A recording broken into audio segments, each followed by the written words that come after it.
Buenas noches, bienvenidos a la tercera emisión de Noti7. Iniciamos con las noticias de inmediato y es que esta tarde fue capturado un sujeto apodado El Coyote. Este es acusado de traficar ilegalmente con personas. Gaspar Sarat Oshlaj, de 50 años de edad, conocido como El Coyote, fue capturado la tarde de este miércoles en la Sexta Calle A y Octava Avenida de la colonia Quinta Samayoa, zona 7 de la ciudad capital. A alias El Coyote se les indica de llevar a cientos de personas hacia los Estados Unidos con falsas promesas de trabajo. Además, no se descarta que tenga vínculos transnacionales con estructuras de trata de personas. A El Coyote se le acusa del delito de tráfico ilegal de personas y desde el 17 de diciembre de este año fue promovida la orden de captura por el Juzgado de Primera Instancia Penal, Narcoactividad y Delitos contra el Ambiente. Sarat era buscado por la Unidad de Inteligencia de la Policía Nacional Civil y el Servicio de Control de Aduanas de Estados Unidos de América, ICE, por sus siglas en inglés. Muy buena noche. Esta tarde fue presentada una acción penal en contra de 3 magistrados de la Corte de Constitucionalidad. Para ahondar en el tema está con nosotros por la vía telefónica el Procurador General de la Nación, el licenciado Jorge Luis Donado. Muy buena noche, licenciado. ¿Qué se les puede servir? Quisiera que conocer a viva voz de parte suya en qué consiste esta acción planteada esta tarde y qué es lo que busca. Bueno, básicamente la Procuraduría General de la Nación, en el ejercicio de las funciones que le delega tanto la Constitución de la República como el Decreto 512, que es nuestra ley orgánica, y en defensa de los intereses y derechos del Estado, procedimos a analizar una serie de resoluciones emanadas por la Corte de Constitucionalidad y determinamos que muchas de estas incurren, o estimamos que incurren en acciones delictivas. Estimamos de que las mismas son arbitrarias y en muchos casos ilegales, ya que de alguna forma se han excedido, se han extralimitado estos 3 magistrados contra quienes presentamos la denuncia, se han extralimitado al resolver, coartando ciertas facultades constitucionales que se otorgan directamente al presidente y por lo mismo en muchas de las mismas se han excedido y han violentado el debido proceso. Eso hace que eso nos motiva nosotros a presentar esta denuncia a efecto de que la Corte, en primer momento, pues la Corte Suprema de Justicia le dé trámite a la misma y esta sea remitida al Congreso de la República para que se nombre una comisión pesquisidora a efecto de poder levantar el derecho de antejuicio y la finalidad es cabalmente el encauzamiento penal de estos magistrados. Señor Procurador, ¿por qué fue directamente con estos 3 magistrados esta acción? Porque las resoluciones que nosotros analizamos son concurrentes en cuanto a las personas que votan, que las emiten, o sea, que votan favorablemente para emitir estas resoluciones. Tomando en cuenta que estamos en esta época de fin de año, ¿cómo espera la Procuraduría que avance el tema? Bueno, nosotros básicamente estamos dando un paso dentro de lo que es un proceso legalmente establecido, independientemente de la época. Existen los tiempos procesales y pues nosotros esperamos que se le dé el trámite correspondiente de acuerdo a lo que la ley establece. Bien, muchísimas gracias al abogado del Estado por darnos estas declaraciones, por acompañarnos esta noche en la tercera emisión de Noticiete y darnos más detalles de esta acción planteada esta tarde ante estos 3 magistrados de la Corte de Constitucionalidad. Y justo es porque existe una acción planteada, de la cual le hablaremos enseguida, en donde se ha desatado toda esta serie de discusiones y todos estos pormenores de las acciones que se han desarrollado por parte de 3 magistrados específicamente de la Corte de Constitucionalidad. Gracias, Hansel. Y para conocer más a profundidad este tema, la Procuraduría General de la Nación presentó esta tarde una acción penal y solicitud de antejuicio en contra de 3 magistrados de la Corte de Constitucionalidad. El abogado del Estado, la PGN, denunció a los magistrados Bonerge Mejía, José de Matabela y Gloria Porras por los delitos de abuso de autoridad, prevaricato y resoluciones violatorias a la Constitución. El representante del área penal de la Procuraduría General de la Nación explica. El Estado de Guatemala ha venido analizando no una, sino varias resoluciones emitidas por la Corte de Constitucionalidad. Dichas resoluciones se presumen pueden catalogarse como arbitrarias e ilegales. Dichas resoluciones, no una, sino varias resoluciones, que el pueblo de Guatemala ha sido testigo, riñen con la Constitución Política de la República de Guatemala. Asimismo, también riñen con todos los preceptos del ordenamiento jurídico de Guatemala. Y como les mencionaba al principio, dentro de las funciones principales de la Procuraduría General de la Nación está la defensa de los intereses del Estado. Y en ese orden de ideas, en esta oportunidad, vengo a presentar una denuncia penal que contiene un antejuicio en contra de 3 magistrados de la Corte de Constitucionalidad. Y ahí también se mencionan delitos presuntamente cometidos por estos magistrados. Es en contra de los magistrados de la Corte de Constitucionalidad: José Francisco de Matabela, Bonerge Amílcar Mejía Orellana y Gloria Patricia Porras Escobar. Para el jefe legal de la PGN, la denuncia tiene los suficientes elementos para que el Congreso conozca el antejuicio contra los 3 magistrados. Consideramos, como Procuraduría General de la Nación, que esta denuncia, que contiene un antejuicio, debe conocerla el Congreso de la República de Guatemala para efectos de que determine la procedencia o improcedencia de la misma.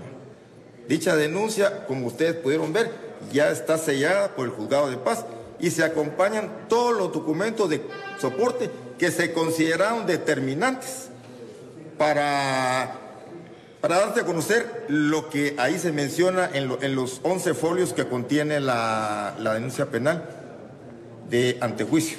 La denuncia y solicitud de antejuicio irá a un juzgado, el cual, por ley, debe inhibirse y pasar el documento a la Corte Suprema de Justicia, donde el Pleno decidirá si traslada o no la denuncia al Congreso de la República, para que estos decidan si retiran la inmunidad a los magistrados de la CC. Este tema nos da para ahondar a profundidad sobre todo lo que legalmente corresponde en cuanto al recurso planteado. Tenemos en la línea telefónica al licenciado Julio Rivera Clavería. Licenciado, ¿cómo comprendemos esta acción legal? ¿Qué es lo que puede surgir de este tema? ¿Y de qué forma podemos, digámoslo así, darlo a conocer de una forma más sencilla para los televidentes, licenciado?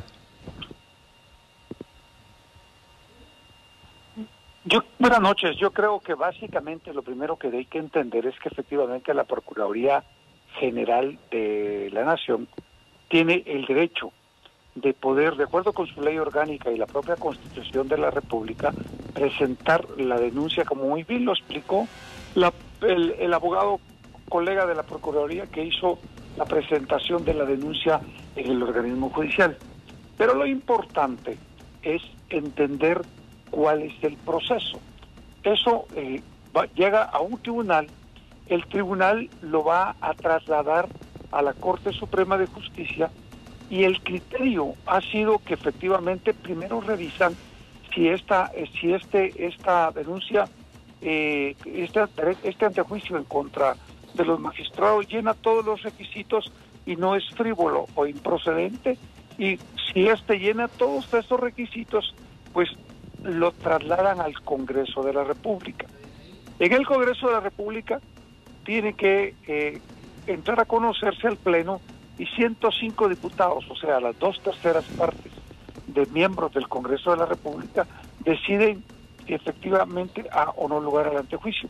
Se forma una comisión, esa comisión va a examinar que llene todos los, si efectivamente llena todos los requisitos que ellas consideran necesarios para que efectivamente se vuelva a trasladar al organismo judicial, que prosiga con la investigación o simplemente se rechaza. Digamos que ese es el trámite más o menos para que lo entienda la población, pero tal vez lo más importante de destacar es que efectivamente esto lo que demuestra es que se tiene que actuar con pleno respeto de la ley, ajustados a lo que indica la Constitución de la República y las leyes ordinarias del país, porque de otra manera nadie está por encima de la ley. Quisiera, licenciado, perdón que le interrumpa, quisiera tomar estas palabras: debemos estar siempre apegados a la ley. Con nosotros está el licenciado Giulio Talamonti. Debemos siempre estar apegados de derecho. Esto es parte fundamental de las palabras del licenciado Clavería, el licenciado Talamonti. ¿Cómo actuamos apegados siempre a la máxima ley de nuestro país? Definitivamente que sí, licenciado Hansel, es correcto lo que dice el licenciado Rivera Clavería. Yo para esto siempre le pido a usted en casa, por favor, que tome nota. Porque una cosa es el análisis, pero otra cosa es lo que dice la ley. En la Constitución es importante que usted vaya, busque y lea lo que dice, por favor, el artículo 175 de la Constitución. Y ahí va a ver, en la primacía constitucional, como dice el epígrafe de ese artículo, que no hay nada por encima de la Constitución. Ahora bien, cuando ya haya buscado y haya encontrado eso para poder entender este tema, es importante que usted también revise el artículo 204 constitucional. Dice que ninguna resolución, ninguna, ni aunque venga de la Corte de Constitucionalidad, puede contrariar los preceptos constitucionales. Es decir, en este sistema de pesos y contrapesos de una república presidencialista como es la República de Guatemala, no puede haber algo que esté por encima de estos tres poderes, pero queriendo ejercer las funciones de los mismos. Ahora, ¿qué pasa cuando esto sucede? Hay que remitirnos al artículo 44 de la Constitución. Dice que cualquier disposición de cualquier tribunal, en este caso y en este sentido, va a ser nula de pleno derecho, nula ipso iure, refrendado una vez más por el segundo párrafo del artículo 204 constitucional. Entonces, aunque la Corte de Constitucionalidad de alguna manera haya hecho estas resoluciones, voy a poner dos ejemplos básicos y sencillos.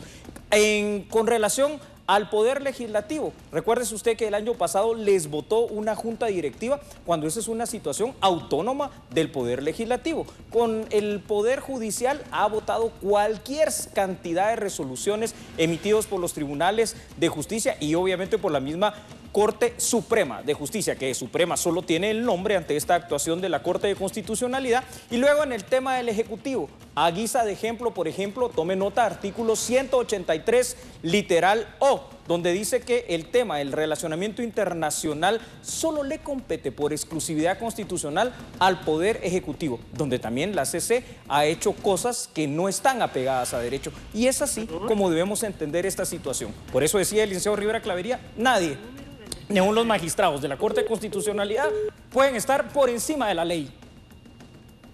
Es importante eso. Todos, aún siendo magistrados, como usted lo dice, licenciado, debemos ser respetuosos de la ley. Tal como lo decía el licenciado Clavería, también debemos estar muy apegados a lo que las normas constitucionales establecen. Y por sobre todas las cosas, licenciado Clavería, si está todavía en línea, quisiera preguntarle, ¿cómo puede avanzar este tema? ¿Cómo puede avanzar todo lo planteado hoy por la Procuraduría General de la Nación en torno a lo que se dice han cometido estos tres magistrados? Yo creo que hay algo que es importante y es entender que efectivamente todos tenemos que cumplir con la ley y en este sentido le corresponde a la Corte Suprema de Justicia hacer su análisis, trasladarlo al Congreso y al final es la responsabilidad recae sobre los diputados al Congreso de la República. Vuelve nuevamente, como lo dije, al organismo judicial y ahí si efectivamente hay que hacer una investigación a fondo de que se produjeron este tipo de delitos, pues que hay que iniciarla y hay que dictar el auto de procesamiento en cuanto a los imputados, que son los 3 magistrados citados con anterioridad. Quizá para entender esto, perdonen que interrumpa, esto es bien importante también decirlo. Es decir, en este momento simple y sencillamente a los magistrados de la Corte de Constitucionalidad no es que no se les pueda juzgar, ni siquiera se les puede investigar por ese derecho ante juicio. Por eso la denuncia penal, que realmente es una querella penal planteada hoy por la Procuraduría General de la Nación, conlleva 2 cosas. Primero, este juicio que tiene su carácter jurídico-político que explicó el licenciado Rivera Clavería, pero también el hecho de poder investigarlos quitándoles ese beneficio que hoy por hoy tienen de antejuicio. Entonces, es algo inusitado, algo inédito en Guatemala, pero por eso se da este balance de pesos y contrapesos, de poder judicial con poder legislativo, que yo creo que en toda democracia y sobre todo en un sistema republicano como el nuestro es absolutamente positivo. No cabe duda de eso. Y mencionaban ambos también que según avance este proceso llegará al Congreso de la República. Y justo en la línea telefónica tenemos también a un diputado, al diputado Fernando Linares Beltranena. Muy buena noche, licenciado. ¿Cómo podría ver el Congreso de la República este proceso de acuerdo a cómo se ha planteado desde la PGN? Eso no es la primera que nos hace la Corte de Constitucionalidad, sobre todo los 3 magistrados indicados en esta denuncia o querella, que son lo que se han dado en llamar la trinca infernal. Pretenden dirigir el país desde la Corte, se meten en lo que no les importa. No, la población no votó por ellos para presidente, votó por el actual presidente Jimmy Morales y ellos quieren dirigir la política internacional a través de la Corte. Ese desprestigio ha venido una tras otra en los últimos años. Mire, creo que será exitoso en el Congreso porque Gloria Porras, que lidera este movimiento, ya fue denunciada por corrupción. Yo la denuncié por el bono revolucionario con el cual ella se enriqueció y enriqueció a los demás de la Corte, menos unos magistrados que al final devolvieron lo que habían recibido. Pero además, ella quedó electa por presión del ex embajador de los Estados Unidos, Robinson. Es más, cuando fue electa, a él le agradeció, y con razón, porque a través de tráfico de influencias, ella quedó. O sea, pues que lo que nace mal, termina mal, y ahorita vemos que ella sigue abusando de su autoridad, y este es un desprestigio que ha llegado más allá de la Corte, llega al Congreso, llega a la Corte Suprema. Yo no creo que la Corte Suprema se atreva a no enviar solo al Congreso, como ustedes dijeron muy bien. Es su obligación constitucional y no creo que se atrevan de barrerlo bajo la alfombra de la impunidad. Llegando al Congreso, se nombra la Comisión Pesquisidora, da su opinión, que por supuesto que se verá a la luz de lo que ha venido haciendo la Corte en los últimos años. Y yo creo que la Comisión Pesquisidora dará una opinión, un dictamen que no es político y por lo tanto que se le debe quitar el antejuicio a esos 3 magistrados. Luego entrará la decisión en el Pleno, ahí se va a tornar todo político, las izquierdas van a tratar de defender a esos 3 magistrados, la derecha y el centro estarán en contra de que sean juzgados, al igual que cualquier otro funcionario que presuntamente ha cometido un delito. Entonces yo creo que sí, esta vez finalmente, cuando llegue al Congreso, ya tendrán estos magistrados la oportunidad de estar en el banquillo de los acusados y que se reviertan los papeles, que ellos políticamente se han considerado intocables, impunes y que finalmente vean la luz del día de la justicia. Creemos que será positivo que esto llegue al Congreso y que el abuso de autoridad que han estado cometiendo se conozca por el Congreso de la República. Muchísimas gracias, señor diputado. Y para dar conclusión a este tema, licenciado Talamonte y licenciado Clavería, ¿hasta dónde llega el accionar de la Corte de Constitucionalidad en la vida del país? La respuesta es muy sencilla, licenciado Hansel. Por favor, tome nota, vaya, búsquelo y léalo. Artículo 268 de la Constitución. Dice que la Corte de Constitucionalidad es el órgano encargado de velar por el cumplimiento de lo que estipula la Constitución Política de la República de Guatemala. En ningún momento dice que es el encargado de asumir las funciones de cualquiera de los tres poderes estatales. Por favor, búsquelo, léalo y analícelo. Licenciado Clavería. Básicamente, exactamente lo mismo con un pequeño agregado. También defender la Constitución Política de la República. Esa es una de las funciones más importantes de la propia Corte de Constitucionalidad. Feliz noche. Muchísimas gracias, la mejor de las noches para usted también, y quiero agradecer la prestancia de ustedes, al licenciado Beltranena, al licenciado Clavería y a usted, licenciado Talamonti, por estar con nosotros en esta oportunidad y aclararnos este panorama legal que suele ser bastante complejo, sobre todo en una sociedad democrática como la nuestra. La Cancillería guatemalteca interpuso un recurso de aclaración y ampliación en la Corte de Constitucionalidad en relación a las visas de cortesía para 11 trabajadores de la CICIG. Ahora mismo, como parte oficial del Ministerio, lo que se presentó fue un recurso de ampliación y aclaración ante la CC. Lo que estamos esperando es que se resuelva este recurso y quedaremos a espera de la resolución del mismo. El exdiputado Pablo Duarte analizó la situación actual de la CICIG. El exparlamentario Pablo Duarte se refirió a la inconstitucionalidad de CICIG desde el momento de su creación. La primera es que nosotros habíamos vivido la venida de MINUGO al país, que venía a fortalecer el proceso de derechos humanos en el país y lejos de hacerlo vació a la Procuraduría de los Derechos Humanos. El otro tema era soberanía. Encontrábamos en el acuerdo mucha ambigüedad y encontrábamos en el acuerdo que en efecto violaba la Constitución Política de la República en relación al tema de la persecución penal. Y nosotros empezamos a ver que en realidad empieza a torcerse su mandato y empiezan a haber cosas que no nos gustaban. Para empezar, hubo casos sumamente emblemáticos y casos como el caso Rosenberg. Y todo esto con testigos falsos, con personas que no les constaba lo que estaba pasando. Y lo más triste es que instruidos y enseñados para mentir. Y lo peor de todo es que en su momento hubo inclusive órdenes de los jueces para que se escucharan a testigos que se iban a contradecir e iban a decir que lo que habían dicho había sido forzado y como mentiras. El exdiputado hace mención sobre el retiro de las visas a investigadores de CICIG.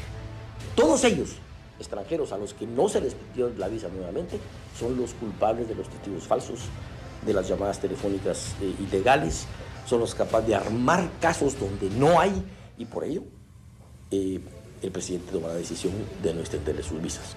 Duarte detalla cómo debe fortalecerse la institucionalidad en 2019. Nosotros no entendemos como un proyecto que era para fortalecer las instituciones del país, vino a socavarlas de tal manera que verdaderamente ellos querían tener en sus manos todos los poderes del Estado. Están involucrados en temas de la Contraloría de Cuentas, están involucrados en temas del Tribunal Supremo Electoral, están involucrados en todas las instituciones del país, tratando ellos de decidir qué es lo que se debe hacer en esas instituciones. Eso no es fortalecer las instituciones del país. Momento de la pausa, pero más adelante le hablaremos sobre las dos familias guatemaltecas que lamentablemente no tuvieron una feliz Navidad debido a que sus hijos viajaron de forma ilegal a Estados Unidos y hoy están fallecidos. Volvemos con esto y mucho más.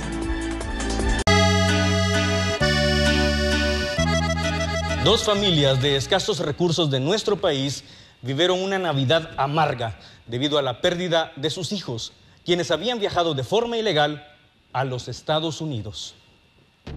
Llegó a este centro asistencial tras ser arrestado por cruzar de forma ilegal la frontera de Estados Unidos, un hospital de Nuevo México donde horas después perdió la vida. Hablamos del niño Felipe Alonso Gómez, de 8 años de edad, originario de Guatemala. Ingresó al hospital de Nuevo México a primera hora del 24 de diciembre último, tras mostrar signos de una posible enfermedad. Iba acompañado de su padre y tras 2 horas de observación médica por fiebre, fue dado de alta con una receta para el resfriado común. Pero horas después, su cuadro clínico empeoró y Felipe, que se encontraba recluido en un centro de detención para migrantes junto a su padre, comenzó con náuseas y vómitos, por lo que fue trasladado nuevamente al hospital, donde finalmente murió el mismo lunes poco antes de la medianoche. La patrulla fronteriza emitió un comunicado indicando que el niño y su padre fueron detenidos el 18 de diciembre tras haber cruzado la frontera por la ciudad de El Paso, en Texas. El día 23 fueron trasladados a la estación de Alamogordo, en el estado vecino. Las autoridades estadounidenses señalaron que no se conocen las causas de la muerte del niño y prometieron que se realizará un examen independiente y en profundidad de las circunstancias del deceso. Felipe y su padre fueron aprehendidos en el mismo lugar en donde había sido detenida Jacqueline Caal junto a su progenitor días atrás. Y paradójicamente, Felipe se convirtió en el segundo niño indocumentado muerto bajo custodia de la patrulla fronteriza estadounidense. La muerte de los dos niños ha despertado una ola de indignación. Algunos congresistas le han exigido al gobierno que mejore las condiciones para los migrantes detenidos, pues sus vidas corren peligro. Autoridades de la patrulla fronteriza anunciaron que llevarán a cabo controles médicos a todos los niños bajo su custodia, tras la muerte en Nochebuena del migrante guatemalteco de 8 años. El comisionado Kevin McLennan anunció que la agencia estaba realizando controles médicos secundarios a todos los niños bajo el cuidado y custodia de la patrulla fronteriza y revisando sus políticas con especial atención al cuidado y custodia de niños menores de 10 años. Las autoridades guatemaltecas confirmaron que el niño respondía al nombre de Felipe Gómez, de 8 años, y salió junto con su padre Agustín, de 47, desde el municipio de Nentón, en Huehuetenango, rumbo a Estados Unidos, en busca de una mejor vida. La familia de escasos recursos solicitó la pronta repatriación del cadáver del pequeño. El cónsul de Guatemala en Arizona nos brinda pormenores sobre este fatídico caso ocurrido con otro niño migrante. Primero, déjeme decirle que Guatemala lamenta profundamente el fallecimiento de este niño. Es la pérdida de un ciudadano guatemalteco y la pérdida de un niño que de verdad se ha expresado a la familia las muestras de pesar por este fallecimiento y se les ha ofrecido toda la asistencia consular para poderles ayudar en la repatriación de los restos hasta Guatemala, a su comunidad de origen y por supuesto ayudar al padre que se encuentra aún en custodia de la patrulla fronteriza. Y las instrucciones de la ministra de atender inmediatamente el caso. El día de ayer, después de ser notificados, nos trasladamos a Nuevo México para atenderlo. Fuimos informados por la patrulla fronteriza que el señor, esta unidad familiar compuesta por el padre y el niño ingresaron a los Estados Unidos el día 18, permanecieron unos días en El Paso y el día 23 fueron trasladados a la estación de la patrulla fronteriza en Alamogordo. Presenta síntomas de fiebre y tos y lamentablemente al final del día pues fallece en un hospital de esta localidad. A la oficina forense para la autopsia de rigor y también pues posteriormente cuando nos sea entregado el cuerpo, ¿verdad? Ya una funeraria a la que hemos contactado se va a hacer cargo de prepararlo y de hacer las gestiones para la repatriación hasta Guatemala. La Cancillería guatemalteca, a través de los canales diplomáticos respectivos, ha solicitado pues una investigación de ambos casos y estamos a la espera de pues que la respuesta de las autoridades correspondientes aquí en los Estados Unidos. El camposanto de Ras Rujá, en Alta Verapaz, fue concurrido por cientos de personas que dieron cristiana sepultura a Jacqueline Caal, la niña fallecida trágicamente en la zona fronteriza de los Estados Unidos. Entre lágrimas y tristezas, familiares vecinos inhumaron los restos de la niña Jacqueline Aimee Rosemary Caal Maquín, de 7 años de edad, en el cementerio general de la comunidad San Antonio de Cortés del municipio de Ras Rujá del departamento de Alta Verapaz, en donde acudieron decenas de personas para darle el último adiós al infante, quien falleciera el pasado 8 de diciembre del año en curso en el hospital de la ciudad de El Paso, Texas, Estados Unidos, según las autoridades migratorias por problemas de salud, cuando pretendían pasar la frontera e ingresar a territorio estadounidense, quien se hacía acompañar de su padre, Neri Gilberto Caal, de 29 años de edad, quien se encuentra detenido en las cárceles de Estados Unidos. En la comunidad se encuentra la progenitora y 3 niños que viven en una humilde vivienda que está construida de techo de paja y forrada de madera y son de escasos recursos económicos y solicitan ayuda económica a las personas de buen corazón para poder salir adelante. Como reiteramos, el señor padre de los niños se encuentra privado de su libertad y era el único que llevaba el sustento diario al hogar. Jonathan Whitmar Barreondo Noriega fue detenido y enviado a prisión provisional por presunto asesinato. Él fue encontrado con un cuerpo hallado dentro de una maleta y es por lo mismo que a este hecho le han llamado el crimen de la maleta. Jonathan Whitmar Barreondo Noriega, de 26 años, fue dejado en prisión provisional mientras autoridades investigan su participación en el caso que medios en España han llamado como el crimen de la maleta. Barreondo, originario de Zacualpa, Quiché, Guatemala, fue detenido el lunes por el presunto asesinato de un hombre de 48 años, hecho ocurrido el 22 de diciembre. El cuerpo de la víctima apareció dentro de una maleta en el apartamento donde vivía, en el barrio Oliver. Las primeras pesquisas señalan que ambos se conocían y estuvieron juntos en un apartamento del mismo lugar durante la semana pasada. Según la investigación, Barreondo era inquilino en el edificio. El día del asesinato habría atacado al español hasta darle muerte y luego trató de ocultar el crimen escondiendo el cadáver dentro de la maleta. Barreondo fue absuelto en nuestro país por el asesinato de Tránsito Neftalí Méndez en marzo de 2015 y su cuerpo apareció en el kilómetro 206 de la carretera entre Zacualpa y Joyabaj-Quiché. Según la necropsia, Méndez sufrió un golpe contundente en la cabeza y le fue amputado el pene.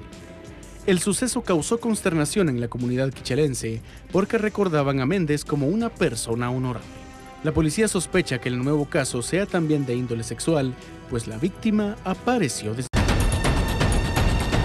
Y vea usted a lo que lleva la falta de tolerancia.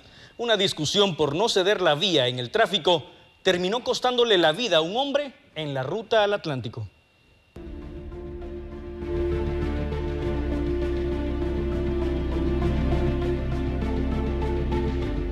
Un conductor de un pick-up fue asesinado de 2 disparos cuando viajaba en compañía de su esposa. Según testimonio de ella, el ahora fallecido no le dio la vía al asesino. Este enojado logró adelantarse y lo esperó a la altura del kilómetro 15 de la ruta al Atlántico, donde le tiró. Bomberos voluntarios de la 85 compañía fueron destacados a lo que es el kilómetro 15 ruta al Atlántico, en donde localizan a orillas de la carretera un vehículo tipo pick-up, el cual tiene placas particulares 212 FMP, en el cuyo interior localizan a un hombre el cual presentaba varias heridas de proyectil de arma de fuego en el cráneo. El mismo ya carecía de signos vitales. Fue identificado como Gustavo Zulesio Pérez, de 35 años de edad. La esposa de la víctima, Raquel Trujillo, fue atendida por socorristas por sufrir crisis nerviosa al observar agonizar a su esposo, que minutos más tarde dejó de respirar.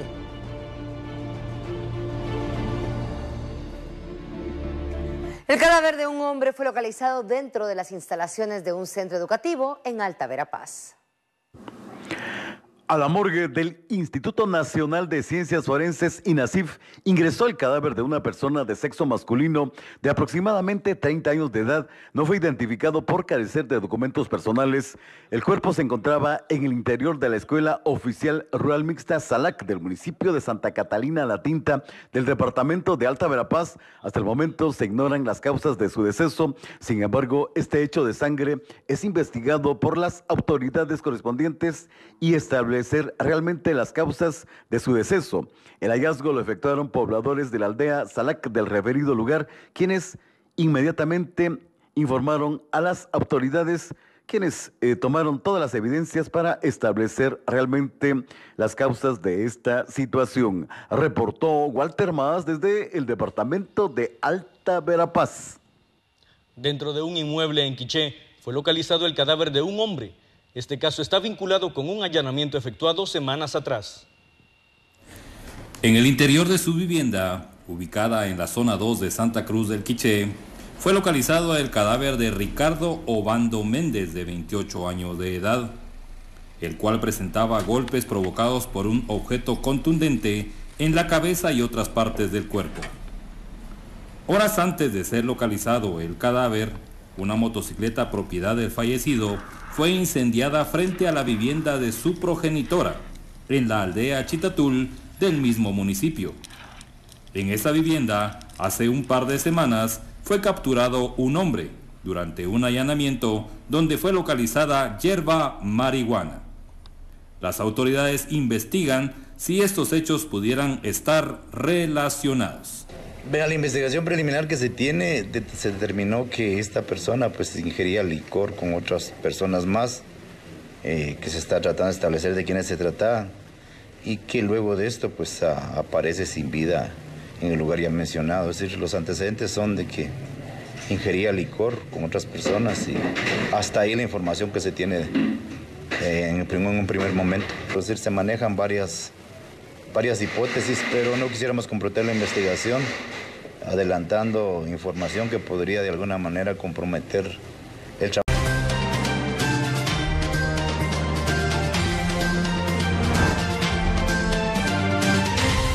Un femicidio se cometió en Jalapa. La víctima fue asesinada dentro de un inmueble.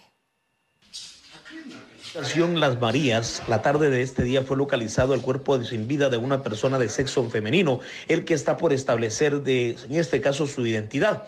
Presentaba múltiples heridas producidas por arma blanca y arma de fuego. Al parecer pertenecía a la Mara 18. Sin embargo, en el interior de la vivienda donde fue localizado el cuerpo de esta persona, habían también pintas de grafites de clica de la Mara 18. Al momento esta persona no ha sido identificada. Una enardecida turba destruyó un autopatrulla de la Policía Nacional Civil en el municipio de Todos Santos, Cuchumatán, en Huehuetenango. Agentes de la Policía Nacional Civil intentaron calmar una turba de aproximadamente 200 personas que realizaban disturbios en el municipio Todos Santos, Cuchumatán, del departamento de Huehuetenango. Los enardecidos pobladores arremetieron contra la autopatrulla de la policía con palos, piedras, hasta bloc. Esta medida fue tomada ya que se encontraban molestos porque agentes detuvieron a 2 personas que escandalizaban en la vía pública y los querían liberar. Después de 1 hora y media de disturbios, la turba se calmó y salieron huyendo. Agentes denunciaron los actos vandálicos y los daños que recibió la unidad. El hecho ya está en manos del Ministerio Público, quien se hará cargo de investigar a los responsables de participar en la destrucción de la patrulla. Hemos llegado así al final de este noticiario. Muchísimas gracias por haber estado con nosotros, pero lo dejamos con la siguiente nota. Y es que con gran éxito se llevó a cabo la cena navideña a la que asistieron más de 5,000 personas. Descansen, feliz noche. Muy contento de estar en compañía de muchos vecinos de la ciudad capital y de muchos de los departamentos del país. Ya son las 12 de la medianoche, estamos celebrando la Navidad, aquí bien acompañados, ¿verdad? Muy contentos y sobre todo de ahí el día de hoy hemos tenido una asistencia de más de 6,000 personas y muchos voluntarios que se han venido a pasar la medianoche.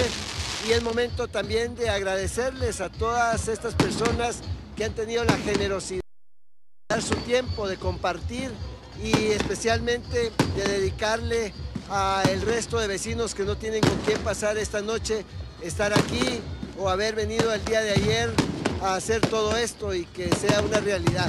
Verdaderamente esto es el espíritu de la Navidad, compartir, estar presente y sobre todo poder tener la oportunidad de atender y de servir a todos nuestros vecinos que nos acompañan el día de hoy.